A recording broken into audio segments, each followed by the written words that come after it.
Today we've come to the last part of this Bible study where we will be talking about the leadership qualities of Nehemiah that we see through the book of Nehemiah.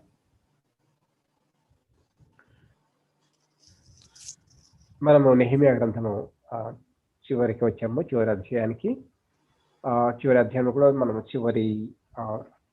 ఈ study చివరి రోజుకి వచ్చాము. మనము ఈ గ్రంథంలో మొత్తం కూడా మొదటి నుంచి చివరి వరకు కూడా నెహెమియా యొక్క నాయకత్వపు లక్షణాల గురించి మాట్లాడుకున్నాం. Let us come at this time with a word of prayer. Father, we thank you for this time that you've given us, and we commit this precious time into your hands. Lead us and guide us, speak to us, and may you alone be glorified through this time. We thank you for taking us through the book of Nehemiah. If we have told something inappropriately or that was not right in your sight, forgive us, Master. Lead us in your ways. Come at this last session. Thank you for your grace and strength you have given to your servants. Thank you for the internet connection. Thank you for the way we enjoy your favor in our lives. Thank you, Lord. In Lord Jesus' most precious name we pray. Amen. Yeah. One of the most extraordinary leaders in the Bible is Nehemiah. Bible గ్రంథంలో ఉన్న అసాధారణమైన నాయకుల్లో Nehemiah ఒకరు. The Jewish people had returned to Jerusalem some 100 years before Nehemiah, and several attempts were made to build the wall, but it was only Nehemiah who could accomplish this monumental task. Nehemiah ఇక్కడికి రావటానికి ఒక 100 సంవత్సరాలకు ముందే యూదులు యెరూషలేముకి తిరిగి వచ్చారు. ఎన్నో మార్లు ఇక్కడ ఈ యెరూషలేమును గోడలు కట్టడానికి ప్రయత్నం చేశారు, కానీ నెహెమియా వచ్చిన తర్వాతనే అది సాధ్యమైంది.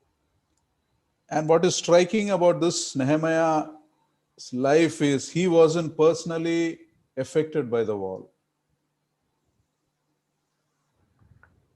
నెహెమియా జీవితంలో ముఖ్యంగా మనం గమనించవలసిన విషయం ఏంటంటే, ఇక్కడ గోడలు కూలిపోవడం వల్ల లేదా ఇవి కట్టకుండా ఉండబట్టడం వల్ల నెహెమియాకి వ్యక్తిగతంగా ఆయనకు ఎటువంటి నష్టం లేదు. He didn't live in Jerusalem. He was already in a position of power and influence and wealth and comfort. He didn't have to be involved in this. ఆయన యెరూషలేములో ఉండట్లేదు. ఆయన ఉన్న చోట ఎంతో సౌకర్యవంతంగా ఎంతో సాఫీగా లైఫ్ సాగిపోతుంది. యాక్చువల్గా ఈ యొక్క యెరూషలేముకు వచ్చి ఈ గోడలు కట్టవలసిన అవసరం అయితే ఆయనకి వ్యక్తిగతంగా ఏమీ లేదు.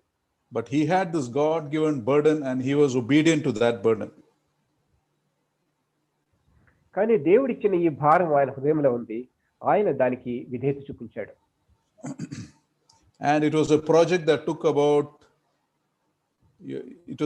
that was tough all the way.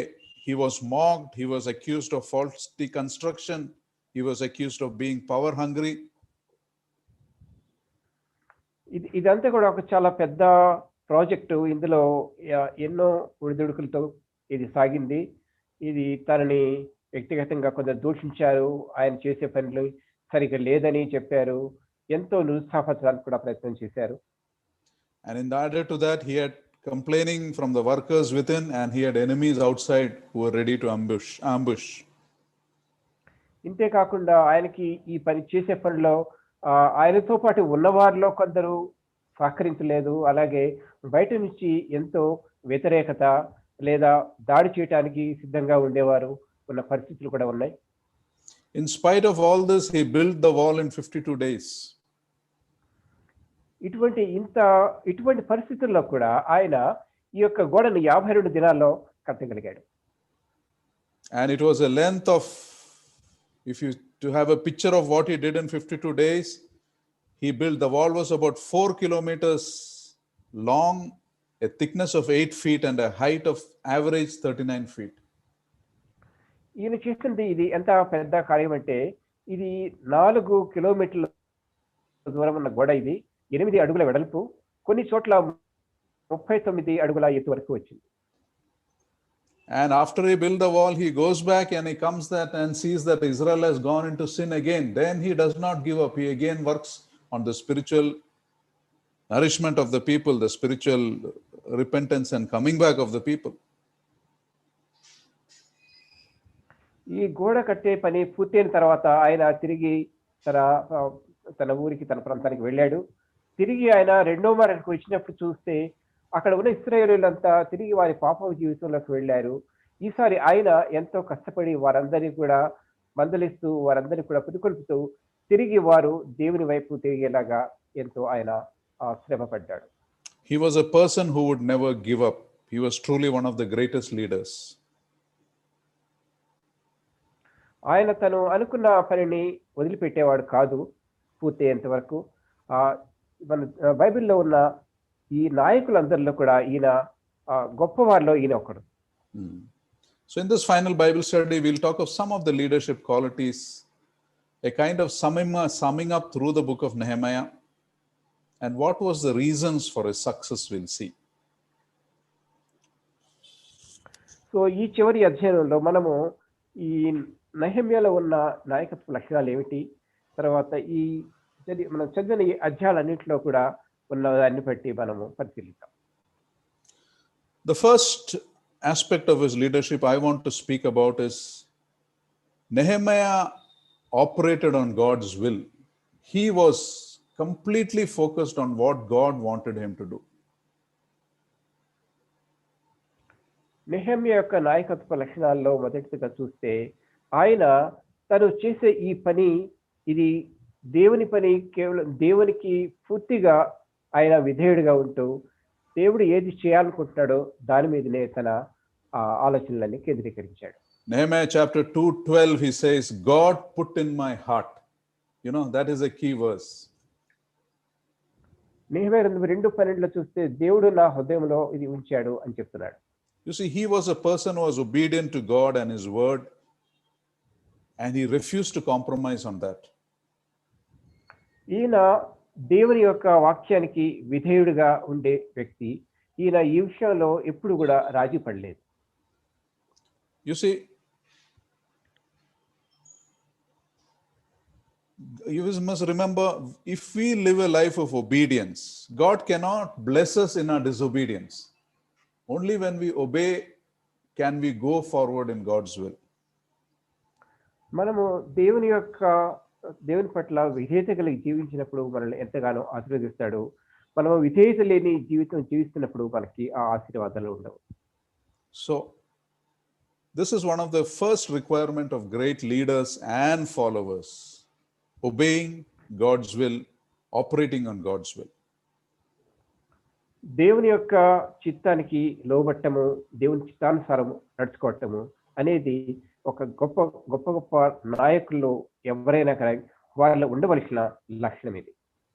The second quality I want to speak about is Nehemiah was a person of prayer. Everything he bathed in prayer. రెండవ లక్షణం ఏంటంటే నెహెమ్యాది, ఆయన ఒక ప్రార్థనా పూరితముగా ఉండే వ్యక్తి. తను ఏది చేసినా కూడా అది ఒక ప్రార్థనతోనే ఉంటుంది. We talked about the wall being constructed in 52 days, but you know, he spent 4 months in prayer before taking the first step. ఈ నెహెమ్యా యెరూషలేము గోడలు నేను 52 రోజుల్లో కట్టాడని మనం చూసుకున్నాము. కానీ దీనికి ముందు 4 నెలలు ఆయన ప్రార్థనలో గడిపాడు. And scripture says he was a person of prayer throughout the project. Bible చెప్తుంది మనకి ఈ యొక్క ప్రాజెక్ట్ మొత్తము, ఈ యొక్క కార్యక్రమం అంతా కూడా మొదటి నుంచి చివరి వరకు అయిపోయేంత వరకు కూడా ఆయన ఎంతగానో ప్రార్థనలో ఉంటూ ప్రార్థన మీద ఆధారపడ్డాడు. Somebody said like this: the great leaders of the Bible were great in prayer. They were not leaders because of their brilliantness or because of their resources or because of their ability. They were great because they were people of prayer. ఒకరు ఇలా అన్నారు, Bible గ్రంథంలో ఉన్న నాయకుల్ని ఎవరిని చూసినా కూడా వారు ఎంతో ప్రార్థనా వీరులై ఉన్నారు. వారు అంత పైకి రావడానికి, గొప్పవాళ్ళు కావడానికి వాళ్ళ యొక్క తెలివితేటలు లేదా వారి యొక్క ఈ శక్తి సామర్థ్యాలు ఇది కారణం కాదు, కానీ వారికి ఉన్న ఆ ప్రార్థనా గుణమే అది కారణం. You see, prayer invites God to do what we cannot do. మనము చేయలేని పనిని సాధించడానికి ఒక ప్రార్థన ద్వారా దేవుని యొక్క సహాయం మనకు వస్తుంది. J. Oswald Sanders says, "When I work, only I work, but when I pray, God works." Oswald chambers ఇలా అన్నారు, నేను పని చేస్తున్నప్పుడు అది నేను మాత్రమే పనిచేస్తాను, కానీ నేను ప్రార్థన చేసినప్పుడు దేవుడు కూడా పనిచేస్తాడు. The third leadership quality of Nehemiah is he had a powerful testimony in his place of work. నెహెమ్యాకున్న మూడవ నాయకత్వ లక్షణం ఏంటంటే ఆయన తను ఎక్కడ పనిచేస్తున్నాడు అక్కడ మంచి సాక్ష్యాన్ని కలిగి ఉన్నాడు. You see, the king respected him and was concerned for him. రాజు ఆయన్ని ఎంతగానో గౌరవించాడు, ఆయన పట్ల ఎంతో ఆయన సానుభూతి కలిగి ఉన్నాడు. See, since we went through the chapter, we'll just read some verses to just remind ourselves. See Nehemiah chapter 2 verse 2. Nehemiah గ్రంథము 2వ అధ్యాయం 2వ వచనం చూద్దాము. So the king asked me, "Why is your face so sad, and why, when you are not ill, this can be nothing but the sadness of the heart." ఇక్కడ రాజు ఆయన అడుగుతున్నారు, నీకు వ్యాధి లేదు కదా, నీ ముఖం విచారముగా ఉన్నదేమి, నీ హృదయ దుఃఖం చేతనే అది కలిగినదని నాతో ఆయనతో అన్నాడు. You see, when Nehemiah approached the king with a respect, with a request, he already had a level of trust and credibility that has been built through years of faithful service. Nehemiah రాజు దగ్గరికి ఒక తన విన్నపముతో ఆయన దగ్గరికి వెళ్ళినప్పుడు ఆయన పట్ల ఈ రాజుగారి దగ్గర కొన్ని సంవత్సరాలుగా నెహెమ్యా మీద ఒక మంచి అభిప్రాయము, మంచి గౌరవం అనేవి ఉన్న పరిస్థితిలో ఆయన వెళ్ళాడు. Even as he went to meet the king, he was already in the king's sight a person of high integrity and character. ఆ రాజు దగ్గరికి ఆయన తన విన్నపంతో వెళ్ళినప్పుడు ఆ రాజు దృష్టిలో నెహెమ్యా ఎంతో మంచి నిజాయితీ గల వ్యక్తిగా ఉన్నాడు. You see, everybody likes a big job, but remember, if we don't have a character to match that job, then that big job will become a curse for us. ప్రతి ఒక్కరూ గొప్ప గొప్ప కార్యాలు సాధించాలనుకుంటారు, కానీ అవి సాధించడానికి తగిన వనరులు లేదా తగిన లక్షణాలు గుణము వారి దగ్గర లేకపోతే అది వారి పట్ల ఒక శాపంగా పరిణమిస్తుంది. You know, character is built as we show obedience to what scripture teaches us. మనము వాక్యానికి మనం విధేయత చూపించి వాక్యంలో చెప్పేవి మనము అవలంబించినప్పుడే, అనుసరించినప్పుడే మన యొక్క ఈ మంచి గుణము అనేది వృద్ధి చెందుతుంది. Character is built when we face hardships that come and when we take a stand for the Lord. Through that, God builds our character. మనకు శ్రమలు వచ్చినప్పుడు, శ్రమల్లో మనము దేవుణ్ణి అనుసరించినప్పుడు అప్పుడే మన యొక్క ఈ గుణం అనేది వృద్ధి చెందుతుంది. Otherwise, a big job with a poor character will lead us into big trouble. అలా కాకుండా సరి అయిన గుణము లేకుండా పెద్ద పనిని చేపట్టినప్పుడు అది మన యొక్క దానివల్ల మనకి అది మంచి జరగదు. The fourth thing about Nehemiah I would like to say is he worked within the system. నాలుగవ విషయంగా నెహెమ్యా గురించి చెప్పాలంటే ఆయన ఆ ఉన్న పరిస్థితుల్లోనే ఆయన పనిచేశాడు. He is an example of how to be in the world but not of the world. ఈ లోకంలో ఉండి లోకానికి చెందకుండా ఎలా ఉండాలి అనే చెప్పడానికి నెహెమ్యా ఒక మంచి ఉదాహరణగా ఉంటాడు. He was living in a pagan and wicked culture. ఆయన ఎంతో అన్యుల సంస్కృతిలో నివసించాడు. But he did not run away from the king, but he worked under his authority, but he worked in purity and in truth. కానీ ఆ రాజు దగ్గర నుంచి నెహెమ్యా పారిపోలేదు, కానీ ఆయన అధికారం కిందే పనిచేస్తూ మంచి నడవడిక కలిగి ఉన్నాడు. You see that in Daniel, Joseph, the three friends of Daniel, Esther, they all worked within the evil system, but were not part of the evil. మనం చూస్తే ఎస్తేరు అలాగే యోబు, డానియేలు వీరందరినీ కూడా మనం వీరి జీవితాలు గమనిస్తే వారు ఉన్నది ఎంతో అది భయంకరమైన పరిస్థితులు, భయంకరమైన సిస్టంలో ఉన్నారు. కానీ వాళ్ళు దానిలో పాల్పంచుకోలేదు.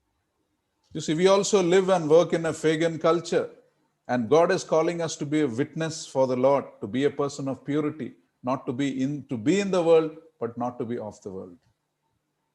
మనం కూడా ఇప్పుడు ఎంతో అన్య జనుల మధ్య నివసిస్తున్నాము, వారి మధ్య మనం పని చేస్తున్నాము. కానీ దేవుడు మనం ఒక మంచి సాక్ష్యం కలిగి ఉండాలని ఆశిస్తున్నాడు. మనం ఈ లోకానికిలో ఉన్నా కూడా ఈ లోకానికి చెందకుండా మనం ఉండాలి. You know, like you must have seen a lotus in a muddy water. You know, the dirt all around, but the lotus will be beautiful. We must be like that, in the world, but not of the world. మనం చూస్తే ఒక మురికి నీళ్ల గుంటలో ఈ తామర పువ్వు అనేది ఉంటుంది. దాని చుట్టూ ఎంతో మురికి నీరు అవన్నీ ఉన్నా కూడా ఆ తామర ఎంతో చక్కగా స్వచ్ఛంగా ఉంటుంది. మనం కూడా అదే విధంగా ఈ పాపభూయిష్టమైన ఈ లోకంలో ఉన్నా కూడా మనము ఈ మలినం అంటుకోకుండా మనం ఎంతో పవిత్రంగా జీవించాలి. The fifth aspect of Nehemiah is, don't be surprised at opposition, expect opposition. Nehemiah యొక్క 5వ లక్షణం ఏంటంటే, మనకి వ్యతిరేకత లేదా శత్రుత్వం మనకి ఎదురైనప్పుడు దానికి బట్టి భయపడకుండా దాన్ని ముందుగానే ఊహించాలి అని చెప్పి. You see that in Nehemiah chapter 2 verse 10. I will read verse 10. It says, when Sanballat the Horonite and Tobiah the Ammonite heard this, they were very much disturbed that someone had come to promote the welfare of the Israelites. You see, as soon as Nehemiah came, opposition came against him. మనము 2వ అధ్యాయం 10వ వచనంలో చూసినట్లుగా ఈ సన్బల్లటు, టోబియా అనేవాళ్ళు ఈ Nehemiah వచ్చాడని తెలిసి వాళ్ళు ఎంతగానో దుఃఖించి ఎంతగానో కలవరం చెందారు. సో ఇటువంటివి ఉన్నప్పటికీ కూడా నెహెమియా చక్కగా ఎదుర్కొన్నాడు. As believers, we must never be surprised at opposition. We must be surprised if there is no opposition. That means there's a problem with us. మనం విశ్వాసులుగా ఉన్నప్పుడు మనకి ఎప్పుడు వ్యతిరేకత లేదా శత్రుత్వం అనేవి ఏర్పడుతూ ఉంటాయి. వాటిని మనం ఎప్పుడు ఊహిస్తూ ఉండాలి. అవి ఏమీ లేకపోతే అప్పుడే మనం ఆశ్చర్యపోవాలి. అంటే మనలోనే ఏదో లోపం ఉందేమో అని మనం ఆలోచించుకోవాలి. You see, in every aspect, in every episode of scripture, when God wants to work through somebody, that work will be opposed. మన వాక్యంలో బైబిల్లో ఎక్కడ చూసినా కూడా మనం ఎప్పుడైతే దేవుని వాక్యానికి లోబడి నడుచుకుంటామో అక్కడ మనకి ఒక వ్యతిరేకత, శత్రుత్వం అనేవి ఎదురవుతుంటాయి.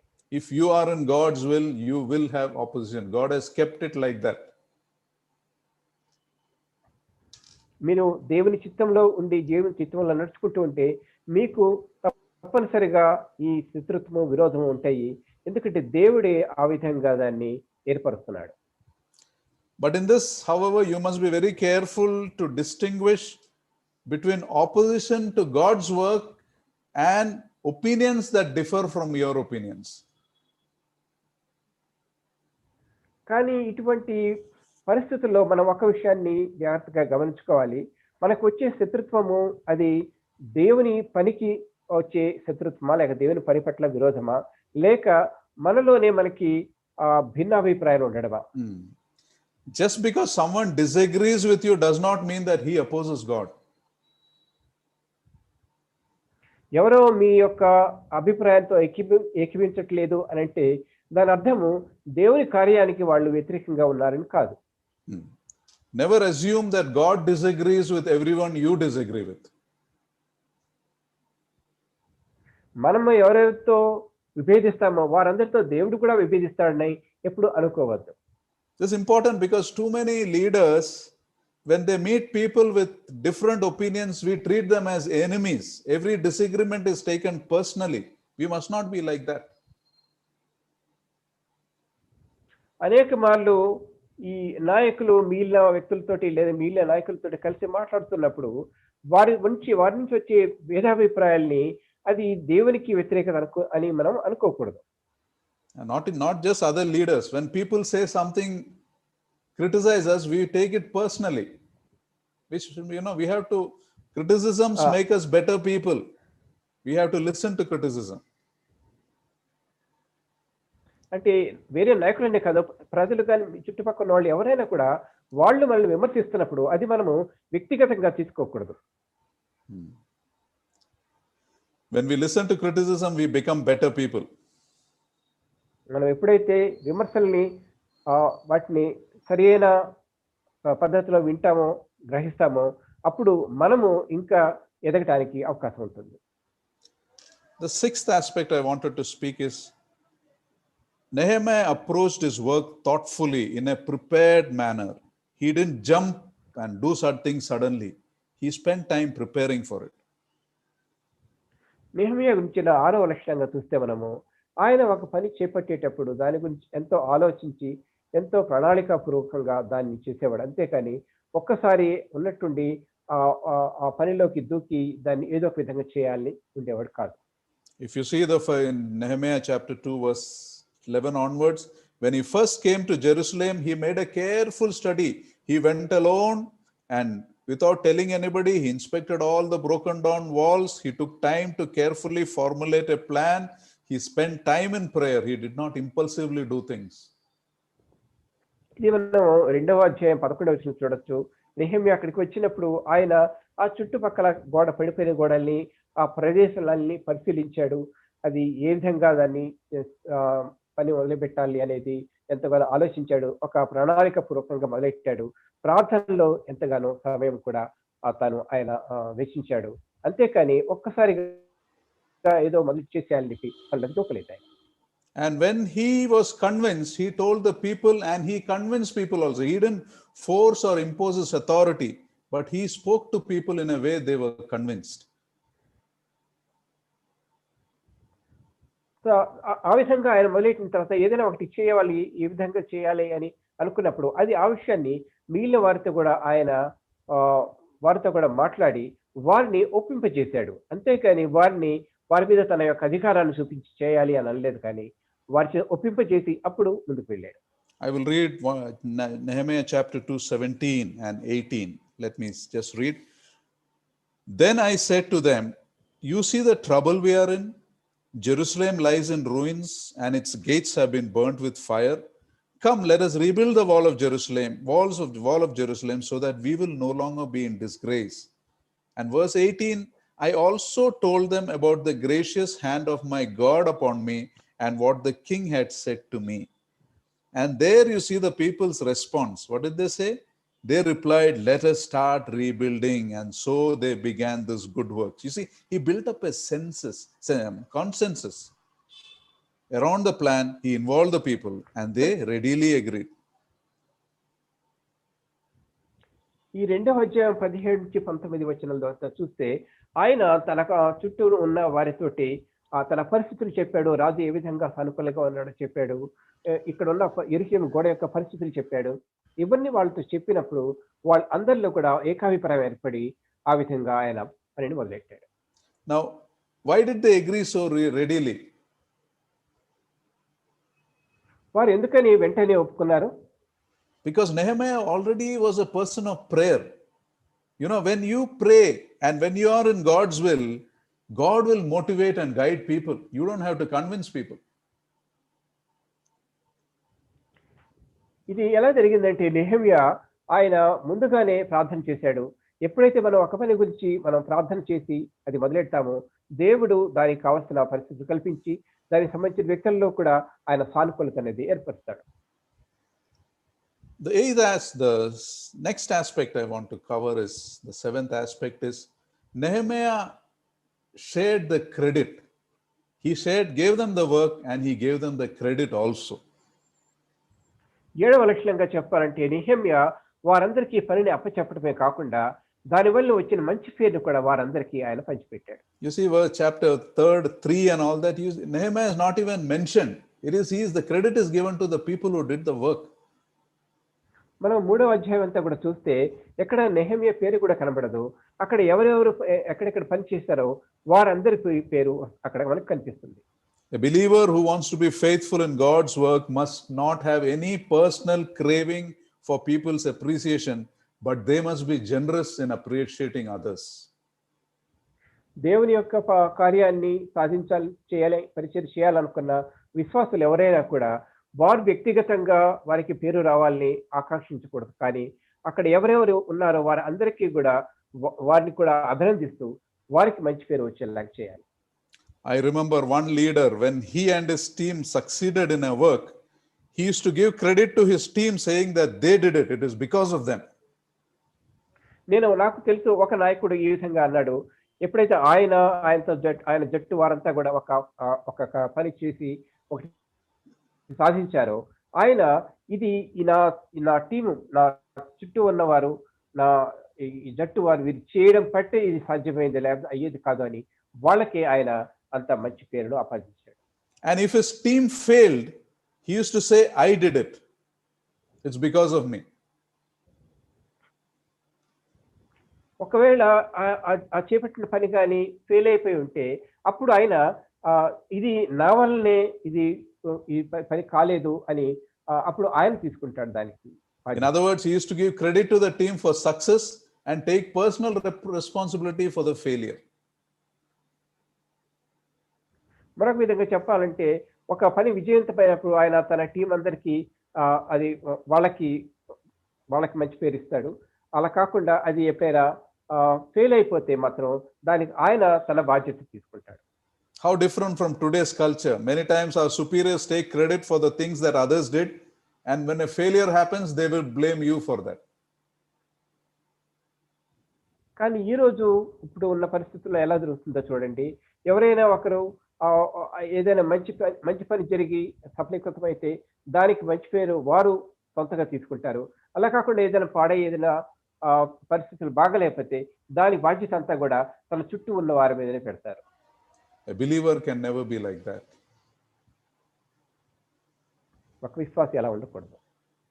The next leadership quality, the eighth, is learn to depend on God's power to overcome problems. Nehemiah used to do that.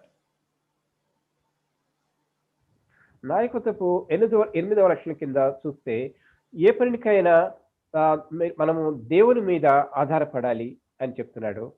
Nehemiah ఆ విధంగానే ఉన్నాడు. Sanballat, Tobiah, if you read Nehemiah chapter 4 verses 4 to 6, Sanballat, Tobiah and the allies, they did not give up. After Nehemiah said no to them or cut them off, they did not give up. They continued to lay obstacles, but Nehemiah overcome that, depending on the power of God. మనము 4వ అధ్యాయం 4 నుంచి 6 వచనాలు చూస్తే సన్బల్లతు, టోబియా వీరందరూ కూడా వారు వాళ్ళ యొక్క పనిని వాళ్ళు విరమించుకోలేదు. అంటే వాళ్ళు చేస్తున్న ఈ విఘ్నం కలిగించడానికి చేసే ప్రయత్నాలను మానుకోకుండా మళ్ళీ చేస్తూనే వచ్చారు. కానీ నెహెమ్యా అయితే దేవుని యొక్క శక్తి మీద ఆధారపడి ముందుకు వెళ్తూ ఉన్నాడు. Many times as believers, we are not only surprised by obstacles, but we also fail to depend on God's power to overcome them. విశ్వాసంగా అనేక మార్లు మనకి వచ్చే శ్రమలు లేదా మనకి వచ్చే అవరోధాలు వీటి గురించి మనం ఆశ్చర్యపోతుంటాము. అంతేకాకుండా మనం దేవుని మీద ఆధారపడము. We have the power. Remember, we don't have to solve a single problem on our own. We have the power of the living God with us, and we can keep coming to him as many times as we want. మనకి జీవం గల దేవుని సహాయము, దేవుని తోడు ఉంది. ఏ పని కూడా మనము చేయాల్సిన అవసరం లేదు. మనం ఆయన మీద ఆధారపడచ్చు. ఆయన శక్తి చేత ఆయనే అవన్నీ కూడా జరిపిస్తాడు. కాబట్టి మనం చేయవలసిందల్లా కూడా జీవం గల దేవుని మీదనే మనం ఆధారపడటం నేర్చుకోవాలి. We may feel very worried about the obstacles we are facing, but remember, God's power is never challenged by those obstacles. మనకు వచ్చే అవరోధాలు, మనకు వచ్చే శ్రమలు వీటిని చూస్తే అనేక మార్లు మనం ఎంతగానో చింతిస్తూ ఉండవచ్చు, కలవరపడుతూ ఉండొచ్చు. కానీ దేవుని శక్తి మందు ఈ అవరోధాలు ఏవి కూడా పనిచేయవు. The ninth aspect we see about Nehemiah is he was a vigilant leader. He was alert. మనము 9వ లక్షణంగా నెహెమ్యా గురించి చెప్పుకోవాలంటే ఆయన ఎప్పుడు కూడా ఎంతో అప్రమత్తంగా ఉండే ఒక నాయకుడు. You see, just because he depended on God's power does not mean that he didn't do his part. our part is to be alert and vigilant. మనం దేవుని యొక్క శక్తి మీద ఆధారపడ్డాం కాబట్టి మనం చేయవలసింది మనం పక్కన పెట్టకూడదు, కానీ మనం కూడా ఎంతో అప్రమత్తంగా ఉంటూ జాగ్రత్తగా ఉండాలి. Nehemiah 4:9 says, nevertheless we made prayers to our God and set a watch against them day and night because of them. That means the prayers were made and also they were vigilant. And that is actually the way a believer faces his obstacles. They committed to the Lord, but you're vigilant also. You're alert and self-controlled also. Nehemiah 4:9 మనం గమనిస్తే ఇక్కడ వీరు దేవునికి ప్రార్థన చేస్తూనే వారు కూడా రాత్రింబగళ్ళు అక్కడ కాపలా కాస్తూ ఎంతో జాగ్రత్తగా, ఎంతో అప్రమత్తంగా ఉండాలి. మనం విశ్వాసులుగా మన యొక్క బాధ్యతను విడిచిపెట్టకూడదు. దేవునికి ప్రార్థన చేస్తూ, దేవుని మీద ఆధారపడుతూ మనం కూడా మన వ్యక్తిగతంగా ఎంతో అప్రమత్తంగా, జాగ్రత్తగా ఉండవలసిన అవసరం. The 10th thing I wanted to say was Nehemiah was a motivator and an encourager. 10వ విషయంగా మనము నెహెమ్యా గురించి చెప్పుకోవాలంటే నెహెమ్యా ఎంతగానో ప్రేరేపించి ఉత్సాహపరిచే ఒక నాయకుడు. You know, the enemy is discouraged many times. The people were discouraged. Even the cream of Israelites, Judah, was discouraged at a point.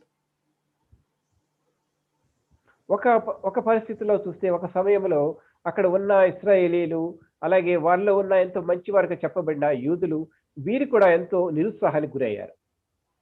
Judah, the tribe of Judah, they were also యూదా discouraged. గోత్రం వారు, యూదా గోత్రం But Nehemiah was always ఎంతగానో నిరుత్సాహపడ్డారు. But Nehemiah was always there to encourage them to lift their eyes up to God who can deliver and protect them. Nehemiah ఎప్పుడూ కూడా వారిని ప్రోత్సాహపరుస్తూ, ఉత్సాహపరుస్తూ దేవుని వైపు వారి కన్నులు చూసేలాగా చేసి వారిని ఎంతగానో he used to remind, he had this amazing quality of reminding, remember, you're afraid of people, but your God you serve is even more terrible, he used to say. You know, that word terrible God is mentioned ఆయన చెప్తున్నాడు in the book of Nehemiah. ఆయన చెప్తున్నాడు, అంటే మనము నిరుత్సాహపడవలసిన అవసరం లేదు, ఎందుకంటే మనకు ఒక దేవుడు ఉన్నాడు, ఎంతో భయంకరుడైన దేవుడు, ఎంతో గొప్ప దేవుడు అని ఆయన గురించి చెప్తూ వీరి యొక్క దృష్టిని దేవుని వైపు ఆయన మళ్ళించాడు. I'll read Nehemiah 4:14. It says, as I looked and rose up and said to the nobles and the rulers and the rest of the people, do not be afraid of them. Remember the Lord, who is great and terrible, and he will fight for your brothers and sons and your daughters and your houses. So ఇక్కడ వీరితో చెప్పాడు, వీరి ప్రధానులతోటి, అధికారులతో కూడా చెప్పాడు, మన యొక్క దేవుని జ్ఞాపకం చేసుకోండి, ఆయన ఎంతో భయంకరుడు, మీ తరపున ఆయనే ఈ యుద్ధాన్ని చేస్తాడని చెప్పాడు. The 11th quality is the leader must confront wrong behavior. He must be angry at the wrong things. 11వ లక్షణంగా చెప్పుకోవడానికి ఏంటంటే, ఒక నాయకుడు ఎప్పుడైతే ఎవరైనా సరి అయిన పద్ధతిలో ఉండకపోతే, సరైన బిహేవియర్ లేకపోతే దాన్ని ఎదిరించేవాడిగా ఉండాలి. You know, a leader must be fair in all things. ఒక నాయకుడు ప్రతి విషయంలో కూడా, అన్ని విషయాల్లో కూడా ఎంతో న్యాయవంతంగా ఉండాలి. Just because you are at an important work of building the walls, you must not allow unfairness to happen. ఎంతో గొప్ప పనిని, ఈ విషయం గోడలు కట్టే పని చేసేంత మాత్రాన అక్కడ ఎటువంటి అన్యాయం కూడా జరగకుండా ఆయన చూసుకోవాలి. You see, Nehemiah chapter 5, he confronted the rich and powerful within Jerusalem. 5వ అధ్యాయంలో చూస్తే మనము అక్కడ ఉన్న ఎంతో పలుకుబడి గలవారు, అలాగే ధనికులు, వాళ్ళని ఆయన వాళ్ళ దగ్గరికి వెళ్ళి వాళ్ళతో మాట్లాడినట్టు చూస్తున్నాం. Because they were treating the poor very unjustly. They were exploiting them. They were charging interest for them. They were taking their children as slaves. And these people had to mortgage their houses and vineyards. ఎందుకంటే ఇక్కడ ఉన్న ఈ ధనికులు, ఈ ఎంతో పలుకుబడి గల కొంత వ్యక్తులు ఏం చేస్తున్నారంటే, అక్కడున్న పేదలైన యూదుల్ని, వాళ్ళని ఎంతగానో అన్యాయంగా వాడుకుంటున్నారు. వాళ్ళ ఇళ్ళు తాకట్టు పెట్టుకొని, వాళ్ళ పిల్లల్ని బానిసలుగా తీసుకొని, ఇలా ఎంతో అన్యాయంగా వాళ్ళ పట్ల బిహేవ్ చేశారు.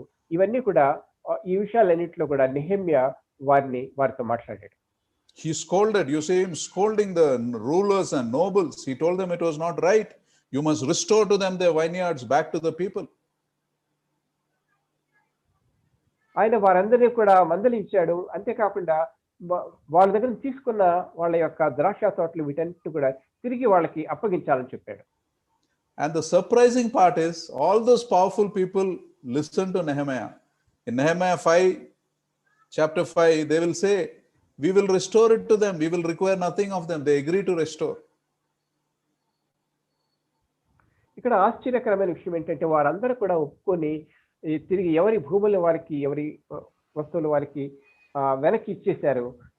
ఇది ఇక్కడ ఆశ్చర్యకరమైన విషయంగా ఇట్లా జరిగింది. Usually people won't agree like that if they are losing things, but here they agreed. Why? Because Nehemiah was a person of prayer. God was working behind the scenes. సాధారణంగా ఎవరు కూడా తమకున్న విషయాలు, వస్తువులు లేదా ధనము, ఇటువంటి ఆస్తులు వదులుకోవడానికి ఇష్టపడరు. ఇక్కడ వీళ్ళంతా ఇష్టపడి ఒప్పుకున్నారు. ఎందుకంటే ఇక్కడ నెహెమ్యా ఎంతో ప్రార్థనాపరుడుగా ఉన్నాడు. ఆయన వెనుక దేవుడు పనిచేస్తున్నాడు. Coming to the point, the leader must be fair in everything. Just because you are involved in something important cannot be an excuse for being unfair. మరొక మాటలు చెప్పాలంటే ఒక నాయకుడు అనేవాడు ఎంతో న్యాయవంతుడుగా ఉండాలి. ఎంతో గొప్ప పని చేసినంత మాత్రాన ఏ విషయంలో కూడా అన్యాయంగా ప్రవర్తించడానికి వీల్లేదు. Though Nehemiah was involved in an important task of rebuilding the wall, the importance of the task did not justify injustice. People cannot be sacrificed in the pursuit of the project. ఇక్కడ నెహెమ్యా ఎంతో గొప్ప కార్యాన్ని తలపెట్టి చేస్తున్నప్పటికీ కూడా ఆ యొక్క పని యొక్క ఆ గొప్పతనం వల్ల ఎవరికి అన్యాయం జరగకూడదు, ఎవరి పట్ల అన్యాయంగా ఏమి జరగటానికి వీలేదని చూశాడు. In all things we must be just and fair. Just because we are doing the Lord's work, we cannot be unfair to others. I'm saying this especially because today we have a sad picture of many Christian ministries and Christian businesses who pay poor salaries while they themselves live good lives. దేవుని పరిచయంలో ఉండేవారు వారు చేసే పని ఎంత దేవుని పని అయినా గొప్ప పని అయినా కూడా న్యాయవంతంగా ఉండాలి. ప్రతి ఒక్కరితోటి న్యాయం జరిపించాలి. ఇది మనం ఈ రోజుల్లో చూస్తే ఎంతో మంది పరిచయంలో ఉన్నవారు లేదా క్రైస్తవ బిజినెస్ లో ఉన్నవాళ్ళు కూడా వారు వాళ్ళ యొక్క ఈ ఎంప్లాయీస్ కి ఎంతగానో తక్కువగా జీతాలు ఇస్తూ కొంచెం వాళ్ళని ఎక్కువగా వాడుకుంటూ ఉంటారు. And they themselves live very good lives. కానీ వాళ్ళు మటుకు చూస్తే వాళ్ళు ఎంతో మంచి విలాసవంతమైన జీవితాలు జీవిస్తుంటారు. Nehemiah, such an amazing leader, he gave up his own benefits, you read, to help others. He fought for injustice. Nehemiah అంత గొప్ప నాయకుడు అయినప్పటికీ ఆయన తనకి వ్యక్తిగతంగా వచ్చిన బెనిఫిట్స్ అన్నిటిని వదులుకున్నాడు. మిగిలిన వారి కొరకు ఆయన పోరాడాడు. Another aspect is Nehemiah completed the work. He is a finisher. A leader is a finisher. మరి యొక్క గొప్ప లక్షణం ఏంటంటే నెహెమ్యా తను చేపట్టిన కార్యాన్ని దాన్ని పూర్తి చేశాడు. ఒక నాయకుడు అనేవాడు ఒక కార్యాన్ని దాన్ని పూర్తి చేసేవాడుగా ఉండాలి.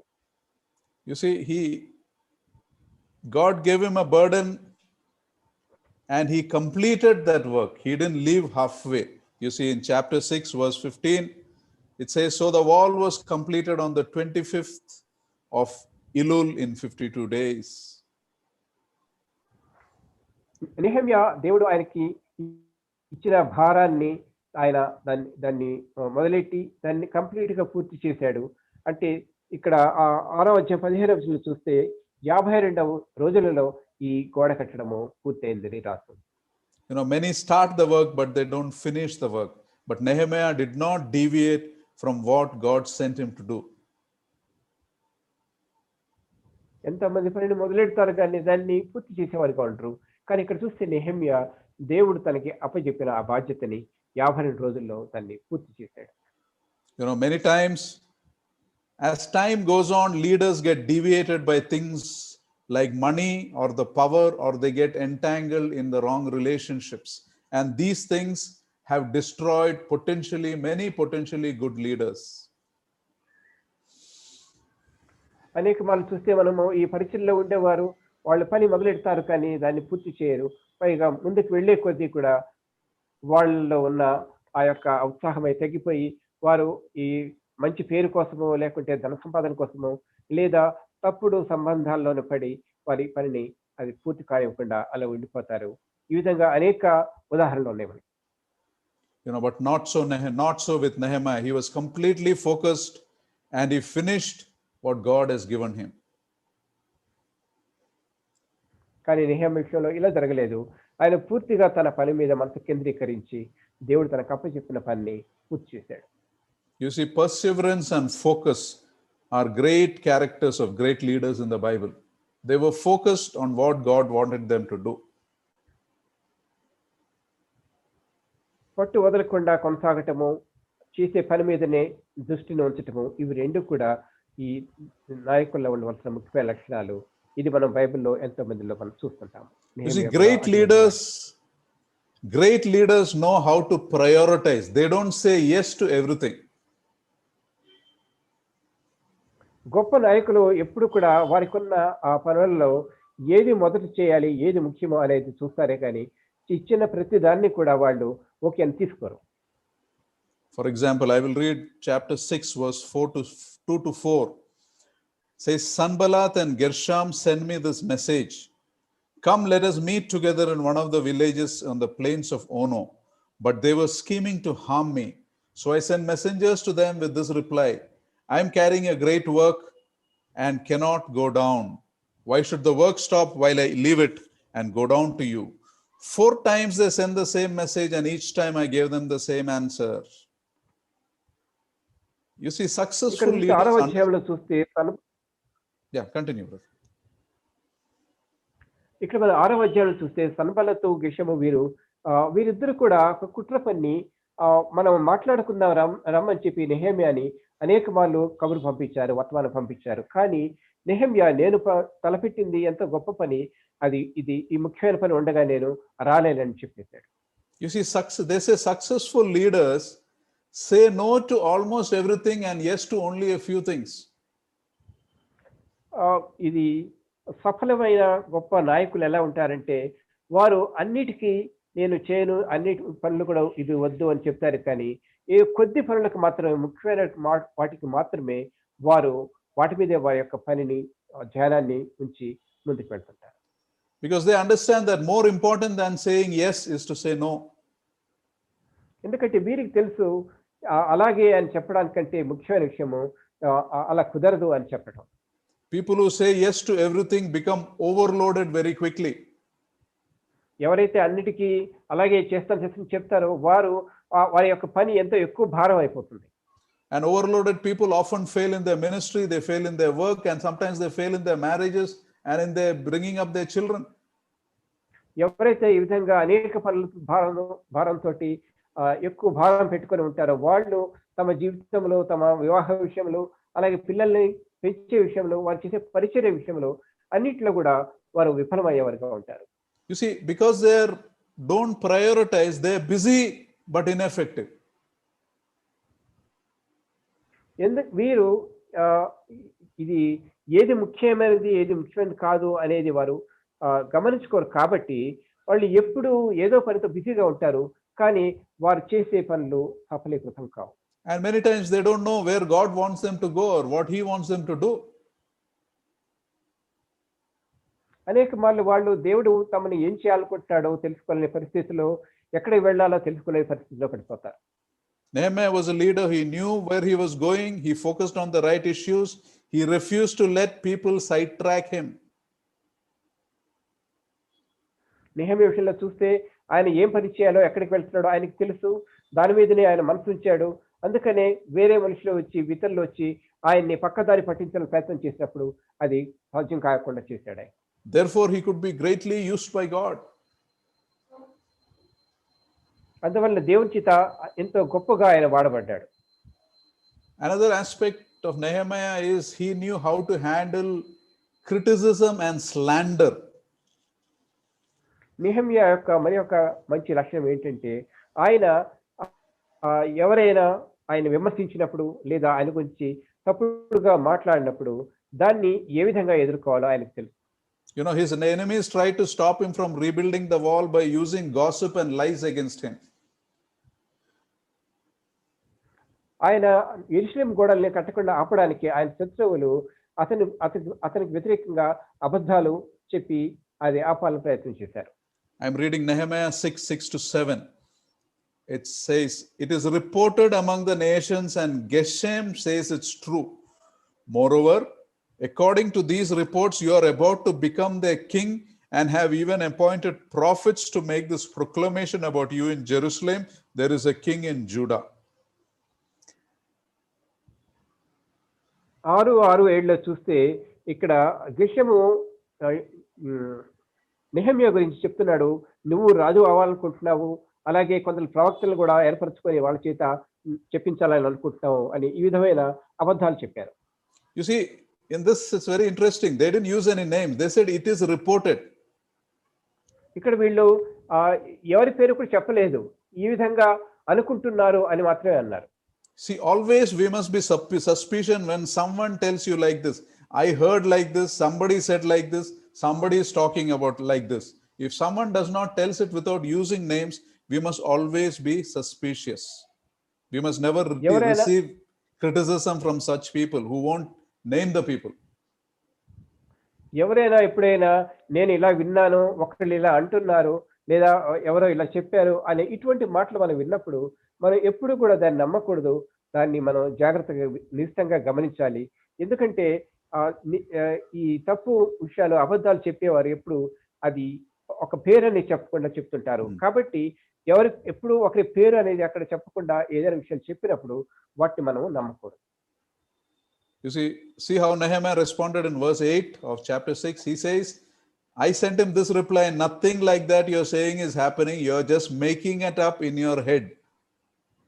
మనం 8వ వచనంలో చూస్తే నెహెమ్యా వారికి ఈ విధంగా సమాధానం చెప్పాడు. మీరు అనుకున్నవి ఏమి ఇక్కడ జరగట్లేదు, అటువంటిది ఏమీ లేదు, ఇది కేవలము మీ మనసులో మీరు అనుకునే విషయాలే అని చెప్పాడు. In other words, he's saying, I don't care what you think, you say or you like, I am going to keep building this wall till the job is done. మరో మాటలో చెప్పాలంటే మీరు ఏమనుకుంటారో ఏం చేయాలనుకుంటారో వాటన్నిటిని నేను పట్టించుకోను, నేను కట్టాలనుకున్న కూడా పూర్తయ్యేంత వరకు వేరే విషయాలు నేను పట్టించుకోనని చెప్పాను. And that must be our attitude. We shouldn't keep feeling bad about everything people say or criticize. మన యొక్క పద్ధతి కూడా అలాగే ఉండాలి. ఎవరు ఏమనుకుంటారు, ఎవరు ఏమని విమర్శ చేస్తున్నారు, ఇటువంటి విషయం మనం పట్టించుకోకూడదు. See, most of the time our true friends won't need any explanation from us, and those who dislike you won't believe even if you tell them the truth. అనేక మార్లు మనకు నిజమైన స్నేహితులు, వారికి మనము ఎటువంటి ఇది వివరణ ఇవ్వాల్సిన అవసరం ఉండదు. కానీ మన శత్రువులే మనకి అన్ని విషయాలు అన్నిటిలో మనల్ని అబద్ధాలతో మన మీద నిందలు మోపుతుంటారు. And sometimes you'll be wasting your time talking and taking that conversation more. కొన్నిసార్లు వీళ్ళతో వాదించి వీళ్ళతో ఎక్కువగా మాట్లాడి మన సమయాన్ని మనం వృధా చేసుకుంటూ ఉంటాం. Somebody said like this, if you live long enough, somebody will consider you an enemy. ఒకరు ఇలా అన్నారు, మీరు ఎక్కువ కాలము జీవించి ఉంటే ఎవరో ఒకరు మిమ్మల్ని శత్రువుగా అనుకుంటారే. In life everybody has an enemy, he said. ఆయన అన్నాడు, జీవితంలో ప్రతి ఒక్కరికి కూడా ఒక శత్రువు అనేవాడు ఉంటాడు. And you don't have to hurt somebody to gain an enemy. You can be the nicest person in the world and still have someone who dislikes you. మీకు శత్రువులు ఏర్పడటానికి మీరు ఎవరినో మందిలో దాడి చేయటమో ఎవరిని అనటమో ఏ పని చేయాల్సిన అవసరం లేదు. మీరు ఎంత మంచివారుగా ఉన్నప్పటికీ కూడా మీకు శత్రువులు అనేవారు ఏర్పడుతుంటారు.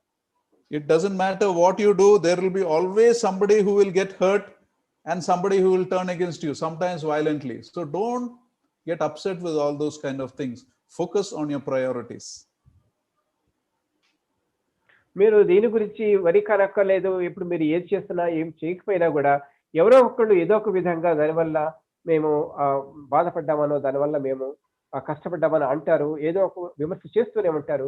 మనము ఇవన్నిటిని కూడా పట్టించుకోకుండా మనం చేయాలనుకున్న పని మీద మన దృష్టిని కేంద్రీకరించి ముందుకు వెళ్తూ ఉండాలి. Remember the Lord Jesus, he was perfect, but still he was betrayed. He was falsely accused. And we are not like Yes. him. We are full of faults. So it is okay if someone accuses us. మనం యేసుక్రీస్తు వారిని చూస్తే ఆయన ఎంతో నిష్కపటంగా ఉన్నారు, ఎటువంటి పాపము చేయలేదు. కానీ ఆయనకి వ్యతిరేకంగా కూడా ఎన్నో మాటలు అన్నారు. ఆయన్ని చివరికి బంధించారు, పట్టించారు. ఈ విధంగా జరిగింది ఆయన జీవితంలోనే. సో మనమైతే మనం అంత ఉత్తములుగా లేము. మనం ఎన్నో తప్పులు చేస్తున్నాం, ఎన్నో పాపం చేస్తున్నాము. కాబట్టి మనము ఏ విషయాలను కూడా, ఏ విమర్శలను కూడా పట్టించుకోవాల్సిన అవసరం లేదు. So we come to the close of our time. We saw some of the aspects of the leadership of Nehemiah. And if you had to sum up all these leadership qualities into 3 main qualities, it would be these. I will say that. మనము ఎన్నో లక్షణాలను మనం గమనించాం నెహెమ్యాలో. మనం వీటన్నిటిని క్రోడీకరించి క్లుప్తంగా చెప్పాలంటే 3 విషయాలుగా చెప్పుకోవచ్చు.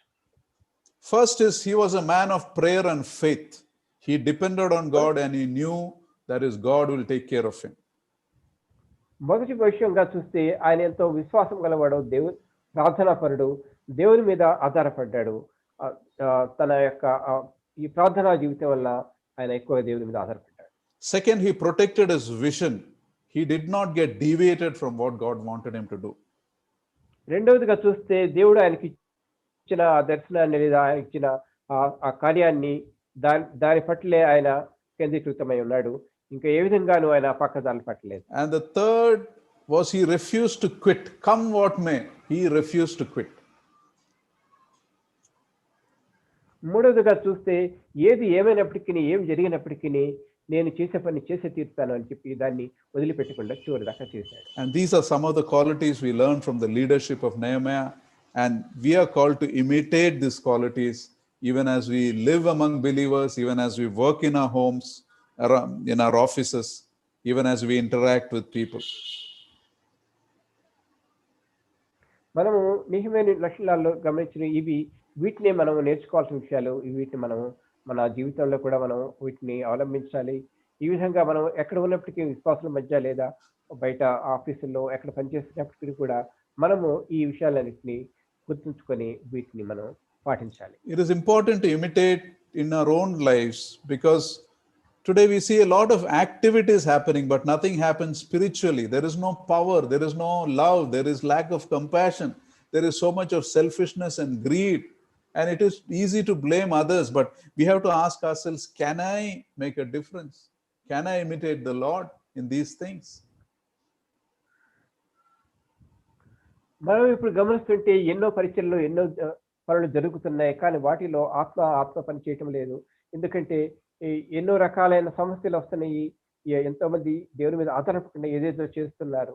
కాబట్టి ఇటువంటి విషయాల్లో మనము ఈ రోజుల్లో ఇటువంటి నెహెమ్యా యొక్క లక్షణాలని అలవర్చుకోవాల్సిన అవసరం ఉంది. It's very important that we should be focused on what we are doing. God has given us a plan. God has a purpose for us. Are we faithful to that like Nehemiah? మనము చేయవలసిన దాని మీదనే మన దృష్టి ఉంచాలి. దేవుడు మనకు ఒక కార్యాన్ని అప్పచెప్పాడు. దేవుడు మనకు ఒక ఈ పనిని అప్పచెప్పాడు. మనం దాని మీదనే ఉండాలి, అదే చేస్తూ ఉండాలి. Thank you. God bless you. We will close in prayer. Anybody who's burdened to pray, please take this time and close in prayer.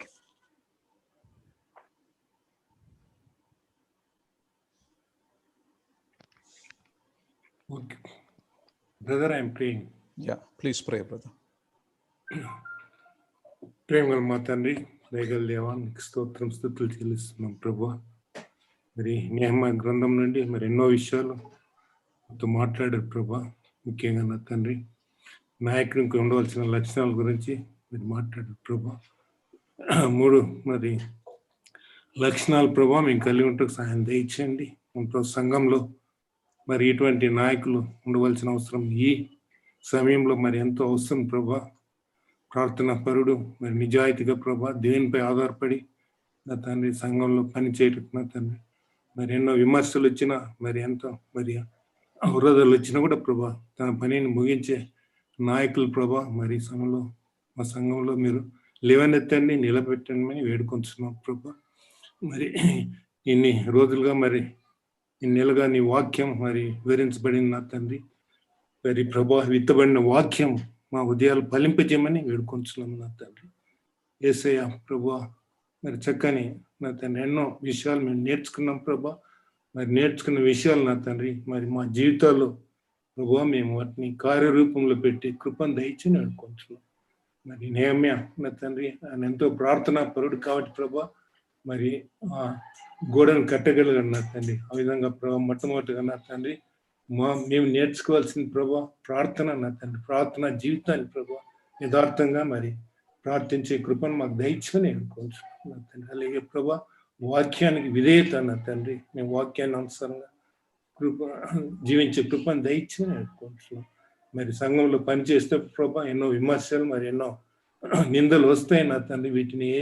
వీటిని మీద మేము నా తండ్రి మా యొక్క మనసు నుంచిగా ప్రభా నీ కారం పైన మనసు నుంచి నా తండ్రి మా యొక్క ఈ పనులు ప్రభా మాకు అప్పగించిన ఏదైనా పని ప్రభా మేము దాన్ని నమ్మకంగా పని చేయటకు నీ కృపను దయచేయమని మరి ప్రభా విన్న వాక్యాన్ని నా తండ్రి మీరు ఫలింపజేస్తాను నమ్ముచు మరి ప్రభా నిజమే నా తండ్రి నీ వాక్యమే ప్రభా మరి శక్తి గలది, నీ వాక్యమే ప్రభా మరి సదాకాలం జీవించే నా తండ్రి. కాబట్టి యేసయ్య ఈ వాక్యాన్ని మీరు వ్యర్థంగా కొని వారు నమ్ముచు విన్నవారందరూ ప్రభా నీ వాక్యానికి విధేయత చూపుతారు నమ్ముచు ఈ యొక్క ప్రార్థన మా ప్రభు అయిన యేసు నామమున అడిగి వేడుకొంచున్నాం మా తండ్రి. Amen. Amen. Now to him who is able to protect you from stumbling and to make you stand in the presence of his glory blameless and with great joy, to the only God our Savior, through Jesus Christ our Lord, be glory, majesty, power and authority before all time, now and forevermore. Amen. Amen. Thank you. God